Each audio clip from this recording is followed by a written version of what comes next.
Forewarning, this contains some major spoilers for Warframe. If you've not done the Sacrifice questline, please read the description.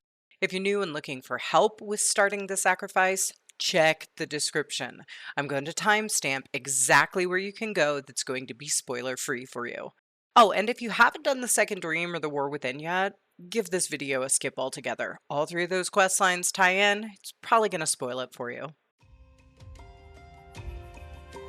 Hey, it's Jolly, and it's nearly time for another major story in Warframe.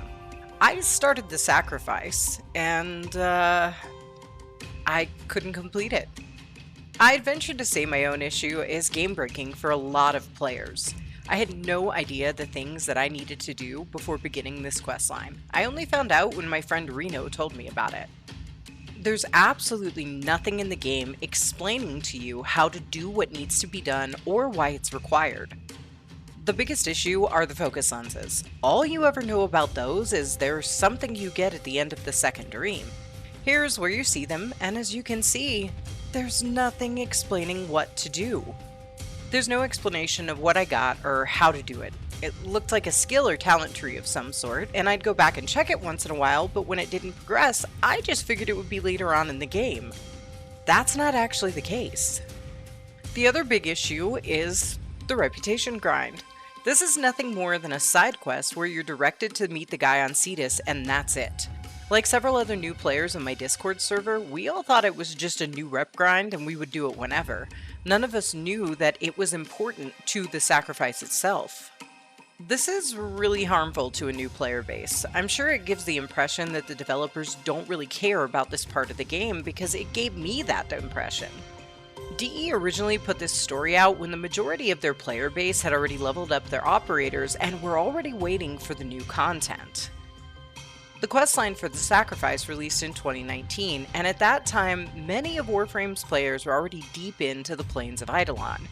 However, those of us who are new may have done some bounties or gotten lucky for an Eidolon hunt, but otherwise, we were busy trying to catch up with all the things Warframe has to offer. The original progression doesn't even exist anymore because of all the game updates. New players don't know what to do here, and it is a really bad oversight. DE really needs to have some level of explanation on how to level your operator and what to do. Again, it could be as simple as here's a wiki link. Having nothing though, that leaves you feeling pretty lost. Now, granted, there are ways to cheese the fights in the Sacrifice, and it's probably not as difficult as it used to be. By the time you're watching this, I've already finished the questline, and I know for a fact that several people watching me play it in Discord said my experience was much easier than theirs. So it's obvious it's not as bad as it once was. You still need to do some things though. If you're a new player and you need to get through the Sacrifice, here's how you start. Again, if you have not completed the Second Dream and the War Within, this is going to spoil everything, so don't watch it.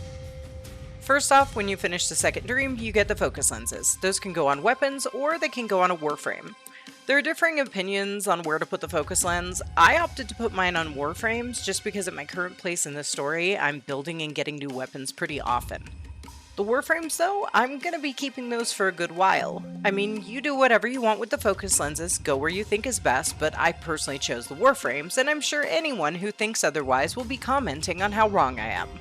As you do stuff on your Warframe or with your weapon, you're going to gain focus for that focus tree. Then you're going to go over to your Tiny Tenno and fill out the skill tree. Now mine isn't great, but this is all I really needed to complete the Sacrifice comfortably.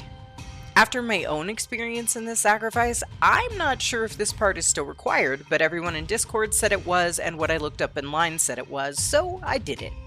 You will receive a side quest asking you to go meet someone on Cetus. You get to him by going behind Kanzu and up this path. Then go into operator mode and say hello to your new friend. You might remember some early Earth quests explaining who he is. After that, do some open world fun times, start beating on Eidolon little eyeball thingies. I don't know what they are. They're weird. Anyway, they drop items that you can turn in for Quill Standing. Then you're going to buy parts for a new weapon, which are these parts here I'm mousing over. If you haven't learned how to mine on Eidolon yet, you need to do that. You'll need mining recipes and mined items. Mining is actually super easy to do and kind of fun. It's a little relaxing. Once you got everything you need, go to your orbiter, wait an hour, get the parts, build the weapon, and equip it. All you do is go over to where your Tenno hangs out, and you level up the weapon by just simply using it, just like you do with your Warframe. There are parts of the questline in the sacrifice where you need to be in operator mode, and it seems like the upgraded weapon is pretty helpful. If you have some friends who can or will take you on an Eidolon hunt or two, that's going to really help with your quill's standing. I was able to get mine up enough to get a weapon in just one evening of playtime with friends. Then I just spent some open world time with another newbie kind of mining away and beating on the little Eidolon balls. I think altogether it was about 2 hours of grinding and mining, so it's really not that bad of a grind.